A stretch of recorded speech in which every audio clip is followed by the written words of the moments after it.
Golf mates, welcome down. Where am I? I'll tell you in a minute. This video is a video I could never ever see me doing, but my mindset has definitely changed because of Josh and Mr. Barlow. Are you working it out yet? They've been fitted, haven't they? And their games have totally changed. Come on.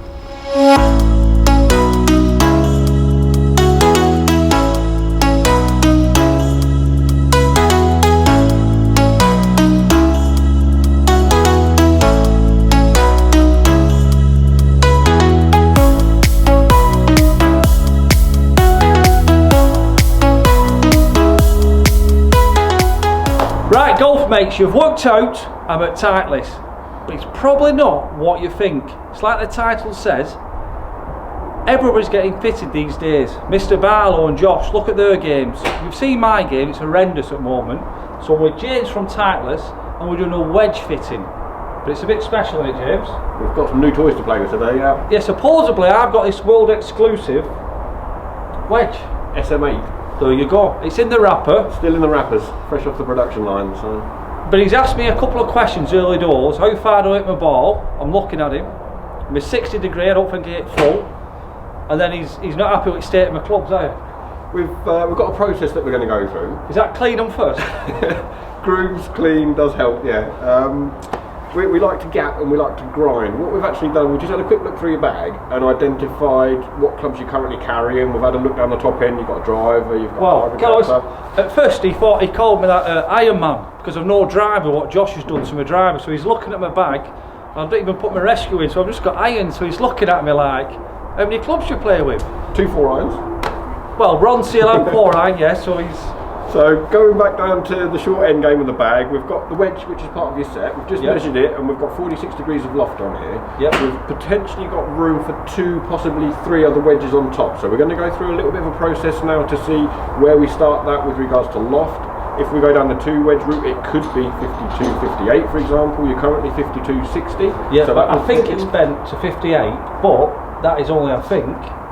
But I don't know if it is or isn't. You see what happens when you start bending the loft with a wedge? Changes the performance underneath as well. I know, so we need to be a little bit on the careful. channel I've made an 80 degree wedge once. And it added quite a bit of bounce, I should think. Oh yeah, well, my dad nearly killed me with it, shanked it. Good. So anyway, we've got all these nice new shiny SM8s to play with. We're going to hit this one to start with to see how it performs. Get one in there to gap off that. So we want to see sort of 10 to 15 yards is where we start with. And then once we've finished doing the gapping process in here, we're going to go out onto the green and try the different grinds off the grass. Well, my golf mates will know round the greens are mustard. Good. I think you will have a challenge, yeah? We can have a little bit of a challenge. It is quite soggy around there now, winter months. It's a bit wet and heavy, so north, everything's soggy. We'll have some fun anyway. Yeah, so it's your wedge, but just aiming just right at the yellow flag. Right, champion. So this is just for finding out how far I We want to see how this performs, yeah. Okay. So when I hit a good one, you'll know. We got a good idea. I'll let you know. Okay. We could be here for a while.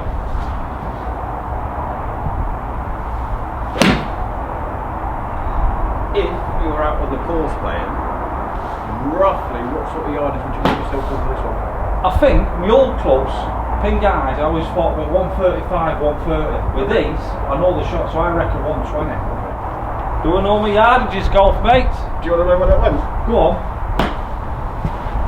119.6. See, I don't like numbers, but I will bang on.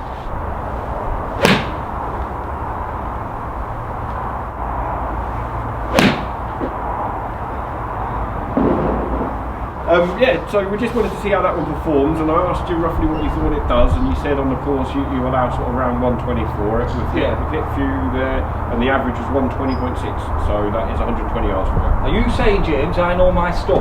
I'm a bit of tech form. I've told you I had tech and all that, but yardages, I must have learnt my stuff. Robot-like. Yeah. You're testing over TPI. Well, yeah. So next question would be, your next wedge down, what kind of yardage would you like to see that one go?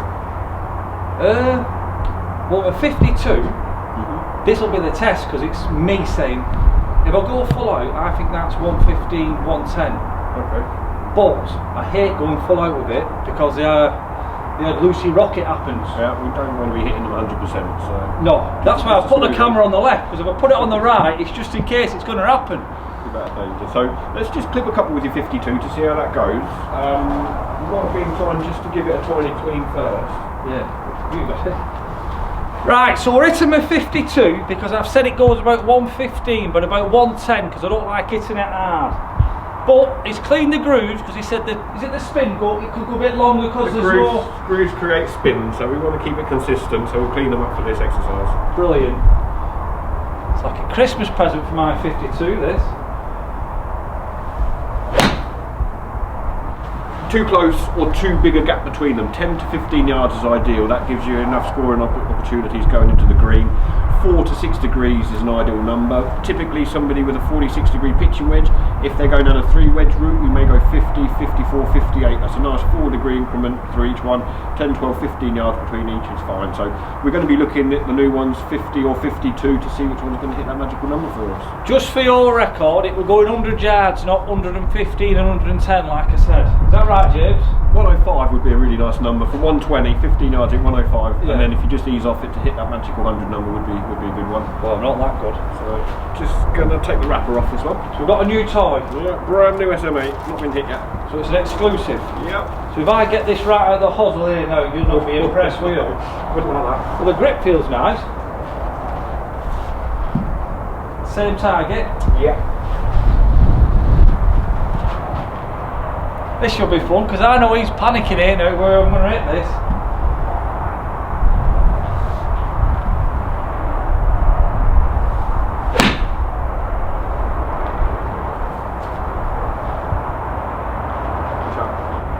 Pretty good. I'm just going to get you to try 50. So you're not going to tell us how far they were going or anything? No, we're just going to jump into this one.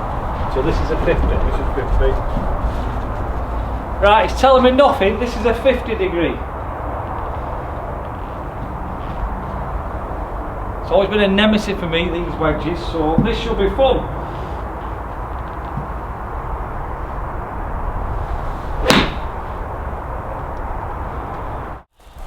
Right, so this ain't no club review. I'm here just to this wedge fitting because is it important? It's got to be, because look at Josh, look at Mr. Barlow, and you probably heard me a lot. I only use my 52 around the greens, and you need to use it more if I want to get back playing well. Anyway, it's on toilet, so I'm just having a recap. It's alright, isn't it? I wouldn't see me coming here a year ago, would you? But Mr. Barlow and Josh, their club fitting's done it all. But I got my numbers right with that pitching wedge, but the 52 are all over it, sure. So we're liking to look at the 50, which is hitting the number that we want to. With regards to fine, we know there's a bit of a minefield. We've got 23 different options within the range. So that'll just blow my head all that. And just to make you aware, this is the F grind. And all you need to know is the F works really well on full shots. It's a full grind, full sole, works good on full shots. So we don't need to confuse anything with that. F for full. F for me. That's foolproof for me. Nice and easy. There are, however, 2 different bounce options. We've got one in here which is 8 degrees and one in here which is 12 degrees. And one of them isn't better than the other one. It's just, will we deliver it differently to get more performance? We may see a slight difference in trajectory. Would that make a difference to someone like me? Definitely, yeah. You would. And we like to. I'll be sceptical of that, to be fair. We'll identify your technique and look at how you're attacking the ball, and we can check some numbers on track now. It may feel a little bit differently, it may act a little bit differently, but also what type of courses you play on. When we start going down into the grinds and the bounce in a bit more detail, do you play on a course which is particularly tough in the summer with regards to being firm? Could be, yeah, it is. Lots of sand or not much sand in the bunkers? No, not much. Dry? Take that into consideration with your technique as well, and how you're delivering the club can have a bearing on which one we go for. So it's literally F grind, nice and simple. Is it 8, is it 12? We're going to blind test them against each other and check the results. Happy days. Okay. Very good. Sounding really good. If we were to take you out here onto the grass and get you hitting off turf, what kind of divot would you say you'd do? Big. Big divot. Come in steep, take a big divot. Okay. Definitely. We'll hit this one.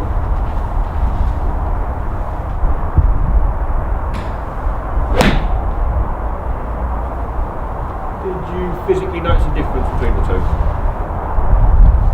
Gospel truth? Yeah. I don't think so. No. I don't think I'm a good enough player to know the difference, to be honest. I think that performed better. It did. It did. It didn't All right, influence okay, that whatsoever. So if you were going to go out on the golf course now, and I gave you the choice of the first one, or the second one, probably that's that one, yeah. Because I did try and swing the same. Yeah, and it's backed up with the numbers. Strike was better with this, yeah. Right, okay. More consistent, tighter dispersion. What is it? That one was the 12. Is that the... Slightly higher. So 12 degree gives you a bit of help, is it? Tiny bit more, yeah. It's just the angle on the bottom goes from 8 to 12, so it's an extra 4 degrees if you go this way. 8 will be there, 12 will be there. If you're steep like you are and you're taking big divots, it's just going to give us a bit more assistance. It's a really nice trajectory we've got coming off. The strike's better. It's more suitable for you. Okay. Easy as that. Right, James. So what have we gone for there? So we've done the gapping process. Yep. And we identified what your current pitching wedge is doing. We know that that was 120. We wanted to hit sort of 100 to 105. We've got a wedge in there now. Perfect loft. Anybody that goes through this process, what we might need to do sometimes when we evolve the fitting is look at the shaft length and the flex. The 50, 52, whichever one it may be, is generally a full shot club from a yardage to a target on the green, and we'd marry that in with the set for lie angles and things. So we've done that process now. We've got a really good option for your attacking club, if you like. We've now got to. So now we're going for process 2 now, which is a grind. Now this is chipping outside on the turf. We're going live on the turf, yeah. No, listen, he's probably thinking I'm not the best 8 handicapper, but I'm going to let him know I'm a great chipper. Or I'm going to make a fool of myself. He's put me on the hardest part, and it's a midges downhill. We have set up a bit of a smelly one, I'm not going to lie. A stinky one, that's a bang way of putting it. Look at the state. But I can do this. So we're testing lob wedges now. We've gone for 58 degrees. We've got 4 different options in this one, and we've got another option in the 60 at the L grind as well. So we've got an M, S, D and K, and they all perform slightly differently. So it's the soul of the club that we're looking at with these ones. Okay. So we're going to have a little bit of a look at your technique, how you're delivering the club, and see which one's going to help us perform in this scenario. So we've set this up deliberately because this is the kind of shot on the course where you'd go to this club. Definitely. We haven't got any green to work with. We need to get it aerial, and we need to have some stopping power on the green. So we're going to, like I said, we're going to look at your technique a little bit as well. So don't change anything that you do. Can I make a disclaimer? Because you can tell with his it's downwind and downhill. Disclaimer. It's a tricky one. And again, we're not going to look. We're just going to do this on a blind one. So I'm going to take the wrapper off again. Not a fresh new one. So where are we going? We'll go furthest one. Because there's a bit of green for you to have then. Yeah, furthest one on the right there.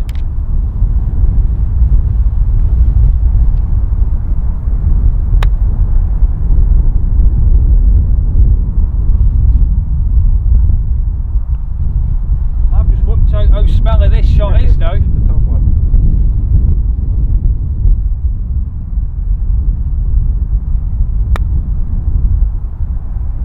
Very good. Watch out. Did you hear that, golf mates? Under his breath, he said, "Oh, it was like when I fitted Sergio." Or where was it? Is he a Titleist player? It's not. No, Justin Thomas will have. Oh, Justin Thomas, yeah. In fact, look at that for a shot. That's class, that, isn't it? A little tap in.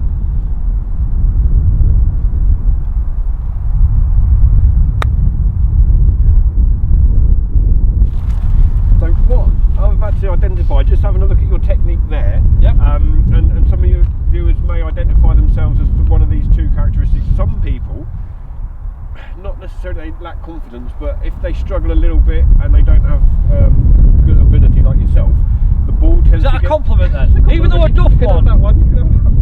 They generally tend to put the ball a little bit further back in their stance, and they get a bit of forward lean, they get a little bit steeper on it, trying to find the back of the ball. They'd probably benefit from something with a wider sole and a higher bounce, something like our K grind. So does that give you a bit more like assistance? Or something? Right, okay. Exactly that. And then there's other people that maybe have a little bit more ability, but they like to manipulate the face. They maybe open their stance or close it. Yeah, we've got a player on our channel called Mr. Barlow. He's just done a tip video on chipping and stuff. Yeah. And that person that does manipulate the face. Oh yeah, he opens it up. It's called flange. He opens this up. He does this. He does all sorts of stuff. So we've got options for that type of golfer as well. So I'm looking at to see what category you fall in, and then you're going to put your technique on it as you have done to identify which one's going to actually work out best for us. If you had a choice, would you, on a shot like this, like to throw it in a tiny little bit lower and watch it check out the spin, or would you go more aerial? No, I like it spinning, but no, I've hit this shot a few times. I'm even thinking now, trying to really. So you're going to manipulate that a little bit yourself? Yeah, only because I've seen the shot and I've had 5 or 6. One were great, and the rest, you've got no chance of holding it near the pin, are you? It's hard. I've duffed it, but this is an hard. You've put me in a hard place. Starting to think you don't like me. said I'll get you a season ticket for Bolton.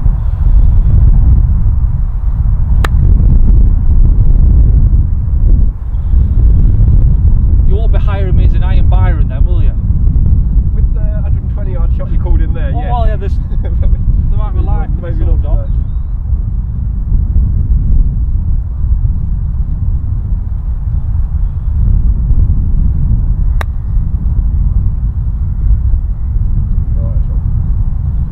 I think this, I don't know if you can see it because we're not zooming, but it's downhill, so it's not going to check up, is it? But you can see that it started when he hit it right. Strike's the best with this one. Yeah. Okay. What is it? You tell me. 08M. M08M. So the M grind, it looks... is this all the help? The help one? No, not too much. It's 8 degrees, so it's sort of mid to low bounce actually on this one. The M, this is the one that we like to say for people that manipulate. So if you turn it over and look at the sole, you'll see it's been ground away. So we've got trailing edge and heel and toe relief. We've got the regular bounce on there. So when you keep it square, you're still able to play that shot. So I can open this up. As soon as you look to go aerial, that's allowing you to slide the club under the ball a little bit. All right. It's that one. The first one was a good option as well. Are you trying to say I've got sevy hands? Close to. Yeah. He knows his onions, this lad. I'm telling you. And the first one that we hit was actually the S, which is mid as well.